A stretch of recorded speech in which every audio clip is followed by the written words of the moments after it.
할렐루야. 한 해 동안 수고한 결실을 거두는 계절입니다. 추수의 계절에 영육범사에 하나님께서 주시는 열매가 차고 넘치시기를 주님의 이름으로 축원합니다. 오늘 이 아침에는 사도행전 2장 37절에서 42절 말씀을 중심으로 폭발적인 전도 열매라는 제목으로 말씀을 나누겠습니다. 다음 주일은 추수감사주일입니다. 우리는 지난 주간 추수감사절을 더욱 의미 있게 맞이하고 하나님께서 기뻐하시는 영혼들을 추수하기 위해 특별 새벽 기도를 했습니다. 이제 한 주간 동안 총력을 다해서 한 사람이 한 사람 이상 단 한 번만이라도 함께 예배에 함께 할 수 있도록 전력을 다해 주시기 바랍니다. 하나님께서 우리가 수고하며 애쓰는 만큼 풍성한 전도 열매를 맺게 하실 줄로 믿습니다. 오늘 본문은 사도 베드로가 하나님 말씀을 전하고 난 후 일어난 사건에 대한 기록입니다. 우리는 이 말씀을 대하기 전에 어떻게 이런 일이 일어날 수 있었는가 주목해 보아야 합니다. 어떻게 이런 일이 일어날 수 있었습니까? 예수님께서 승천하신 후 마가의 다락방에 놀라운 일이 일어났습니다. 예수님께서 말씀하신 대로 하나님께서 약속하신 성령께서 임하신 것입니다. 그래서 사람들이 달라졌어요. 성령 받은 사람들에게서 놀라운 일이 일어난 것입니다. 이상한 말을 하기 시작합니다. 방언이 터져나온 거예요.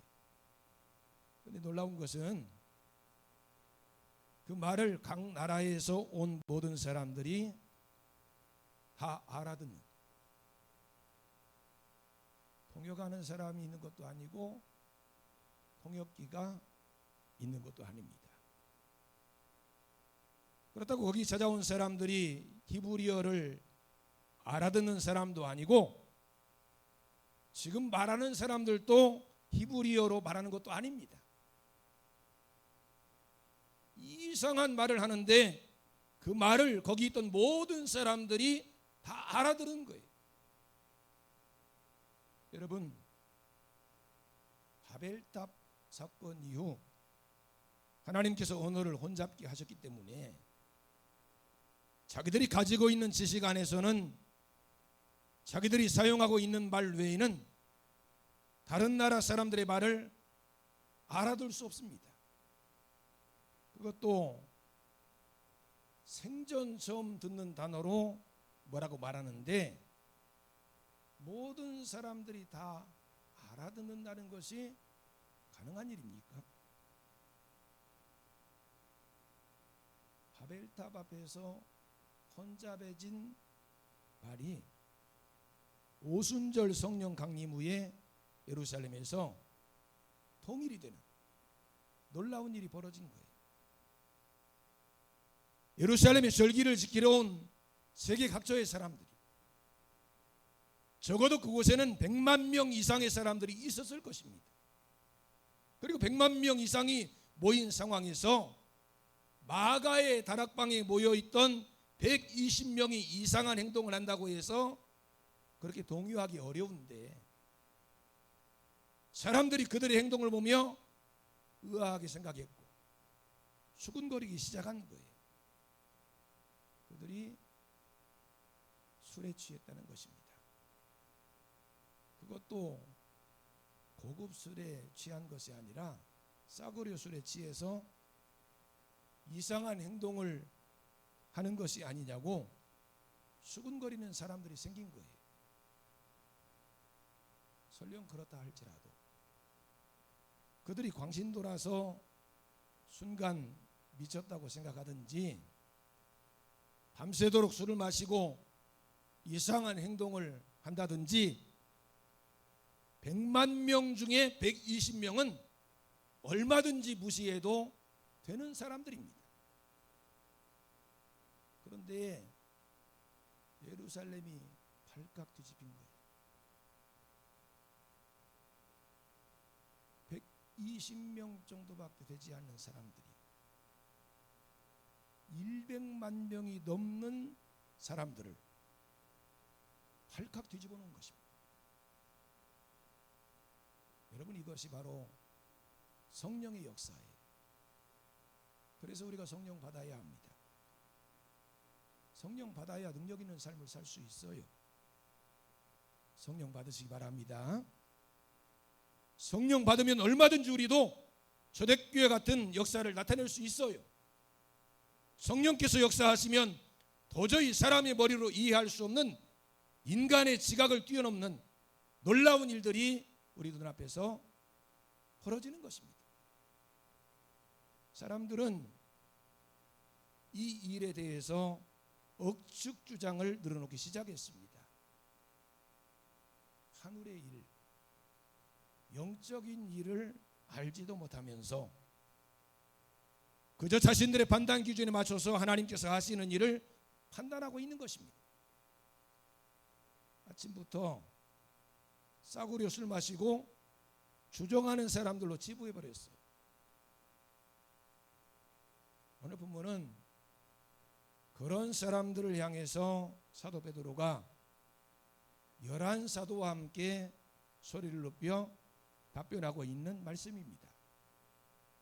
사도 베드로는 예루살렘에 몰려든 유대인들과 예루살렘에 사는 모든 사람들에게 일이 어떻게 된 일인지 알게 해줄 것이니까 자신의 말에 귀를 기울이라고 말합니다. 여기 나오는 사도 베드로와 11 제자는 대부분 무식한 자들이었고 말을 잘 하지 못하는 사람들이었어요. 예수님께서 십자가에 못 박히신 후에는 비겁하게 숨어 살던 용감한 자들도 아닙니다. 그런 사람들이 갑자기 사람들 앞에 서서 당당하게 말하기 시작한 거예요. 여러분, 이것이 바로 성령께서 역사하심으로 하나님의 말씀이 깨달아진 자들의 모습입니다. 예수님께서도 진리의 영이 임하시면 주님의 말씀이 깨달아질 것이라고 말씀하셨는데 진짜로 주님의 말씀이 깨달아지고 하나님의 말씀을 전하지 않고는 견딜 수 없는 일이 벌어지게 된 것입니다. 그러면서 이 모든 일이 하나님께서 요엘 선지자에게 예언하셨던 것임을 말씀을 통해서 증거했어요. 우연히 생긴 사건도 아침부터 세술에 취한 사람의 사건도 인위적으로 조작한 사건도 아니고 하나님께서 친히 예비하신 사건, 성경에 미리 약속하신 사건, 구약시대 유엘 선지자를 통해서 예언하신 사건이 지금 여기 나타난 것이라고 증언하고 있는 것입니다. 여러분, 우리 인간에게 일어날 수 있는 기적 중에서 가장 중요한 기적은 하나님의 말씀이 깨달아지는 것입니다. 예수님을 따르던 제자들이 이 하나님의 말씀을 깨닫기 전에는요 아주 나약한 삶을 살아요. 근데 하나님의 말씀이 깨달아지고 나니까 엄청나게 능력 있는 삶을 살게 됩니다. 여러분, 우리에게 일어나는 기적 중에서 가장 중요한 기적은 바로 하나님의 말씀이 깨달아지는 거예요. 우리가 기적적으로 질병이 낫는 것도 중요하고 우리가 가진 문제를 해결받는 것도 중요한 것이지만 그보다 더 중요한 것은 성령의 역사로 말미암아 하나님의 말씀이 깨달아지는 것입니다. 하나님의 말씀은 능력이에요. 하나님의 말씀의 능력이 임하면 우리 삶 전체가 변화됩니다. 그리고 그 능력은 몇몇 사람에게만 임하는 것이 아니라 수많은 사람을 구원하는 놀라운 역사로 나타나는 것입니다. 여러분, 사도 베드로의 설교에 대한 놀라운 반응을 보세요. 하나님의 말씀이 선포되니까 폭발적인 반응이 나타납니다. 지금 우리는 세술에 취한 것이 아니고 오래전 유엘 선지자에게 하나님께서 말씀하신 하나님의 신이 남종과 여종에게 부어진 것이고 성령 충만한 결과임을 증거합니다. 그리고 이것은 예수님께서 못 박혀 죽었다가 부활하심으로 하나님께서 받아주신 것인데, 바로 당신들이 예수님을 십자가에 못 박아 죽인 자들이라고 말합니다. 그런데 베드로의 이 설교를 들은 사람들이 마음에 큰 찔림을 받습니다. 이것이 바로 성령의 역사예요. 37절 말씀 한번 같이 다시 봉독하시겠습니다. 그들이 이 말을 듣고 마음에 찔려 베드로와 다른 사도들에게 물어 이르되 형제들아 우리가 어찌할꼬 하거늘. 여러분, 하나님의 말씀이 전해질 때는요, 두 가지 경로로 전해지게 됩니다. 하나는 상대방의 귀를 통해서 머리로 전달됩니다. 때로는 머리로 이해되기도 하지만 도무지 이해되지 않을 때도 있어요. 다른 하나는 성령의 능력으로 바로 마음으로 전달됩니다. 그럴 때는 말할 수 없는 감동을 느끼기도 하고 말할 수 없는 찔림을 경험하기도 하는 것입니다. 이것은 우리의 노력이나 능력으로 되는 것이 아니고 오직 성령의 능력으로만 가능합니다. 그래서 성령께서 역사해 달라고 기도하는 것입니다. 때로는 말씀을 전하고도 성령께서 역사하는 것을 잘 느끼지 못하고 전하는 것이 미흡했다고 생각될 때도 있지만, 성령께서 역사하셔서 아주 강한 감동이 일어나고 울부짖고 회개하는 역사가 일어나는 경우도 많이 있는 것입니다. 베드로의 설교는 사람들의 마음에 강한 찔림으로 다가갔어요. 정말 예수님을 죽인 자라는 강한 양심의 가책이 일어난 것입니다. 이렇게 성령께서 역사하시면 가장 먼저 죄를 깨닫게 됩니다. 베드로의 설교를 듣고 마음에 찔림을 받은 사람들은 베드로와 사도들에게 우리가 어찌하면 좋겠냐고 물었어요. 그때 베드로가 뭐라고 대답합니까? 38절과 39절 말씀 우리 함께 봉독하겠습니다. 베드로가 이르되 너희가 회개하여 각각 예수 그리스도의 이름으로 세례를 받고 죄사함을 받으라.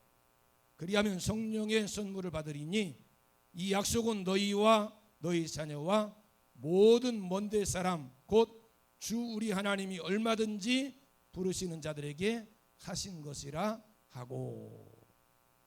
베드로는 사람들에게 회개하라고 했어요.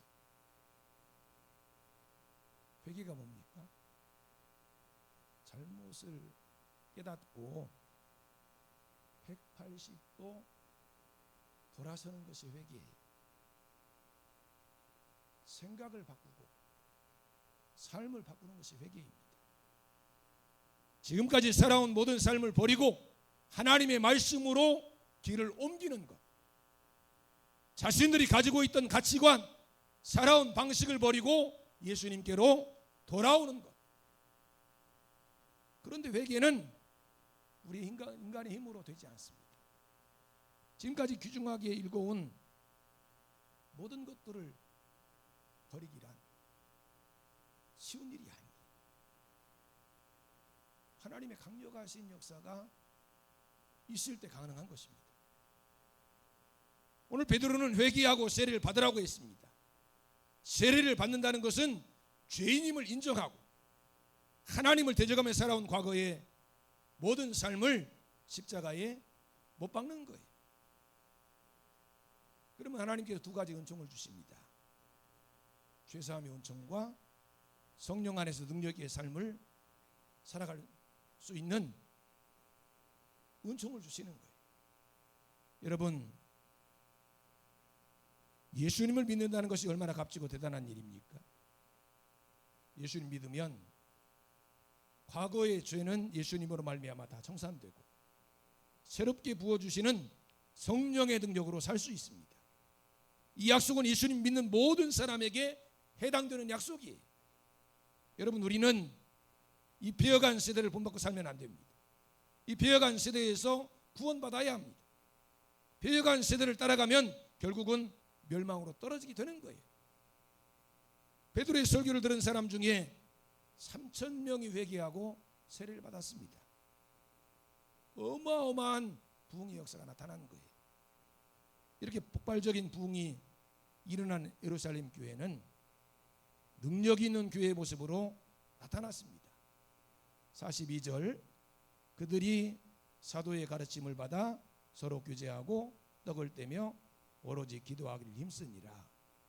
하나님의 말씀 믿음으로 받는 교회, 하나님 말씀 안에서 교제하는 교회, 하나님 말씀 믿고 오로지 기도하는 교회. 43절, 사람마다 두려워하는데 사도들로 말미암아 기사와 비적이 많이 나타나니. 사람들의 부러움을 사는 교회, 사람들이 칭찬하는 교회, 기사와 비적이 나타나는 교회. 44절, 믿는 사람이 다 함께 있어 모든 물건을 서로 통용하고 모두 다 함께 하는 교회, 물건도 서로 통용하는 교회. 45절, 또 재산과 소유를 팔아 각 사람의 필요를 따라 나눠주며 자기 재산과 소유를 팔아도 아까워하지 않는 교회, 자기 것을 자기 것이라고만 고집하지 않고 사람들의 필요를 따라서 나눠주는 교회. 46절, 날마다 마음을 같이 성전에 모이기를 힘쓰고 집에서 떡을 떼며 기쁨과 순전한 마음으로 음식을 먹고. 해마다도 아니고 달마다도 아니고 날마다 마음을 같이하여 성전에 모이는 교회. 집에서도 순전한 마음으로 서로가 서로를 대접하는 교회. 47절, 하나님을 찬미하며 또 온 백성의 칭송을 받으니 주께서 구원받는 사람을 날마다 더하게 하시니라. 하나님을 찬미하는 교회, 온 백성에게 칭송을 받는 교회, 주께서 구원받는 사람을 날마다 더하게 하시는 교회. 여러분, 이것이 진정한 교회의 모습이 아닐까요? 우리 교회가 이런 교회 된다면 날마다 부흥하는 교회가 될 줄로 믿습니다. 그러기 위해 우리가 성령 받아야 하고 능력 받아야 합니다. 우리 한 사람 한 사람이 이런 성도, 이런 교회 되어서 주님께서 주시는 폭발적인 부흥과 폭발적인 전도 열매를 맺는 은혜가 함께 하시기를 주님의 이름으로 축원합니다. 기도하시겠습니다. 살아계신 하나님 아버지, 성령 충만한 교회가 되게 해주시옵소서. 성령 충만해서 하나님 말씀이 깨달아지게 하시고 성령 충만해서 하나님 말씀대로 살게 해주시고 성령 충만해서 주께서 날마다 구원받는 사람들 더하게 하시는 역사가 나타나게 해주시옵소서. 한 주간도 구원의 열매 맺는 삶을 살게 해주시고 한 사람이 한 사람 이상 단 한 번만이라도 영혼을 하나님 앞으로 인도할 수 있는 은혜를 주시옵소서. 다음 주일 추수감사절에는 진정한 감사가 차고 넘치게 해주시고 영원 추수의 기쁨을 맛보는 주일이 되게 해주시옵소서. 예수님 이름으로 기도드리옵나이다. 아멘.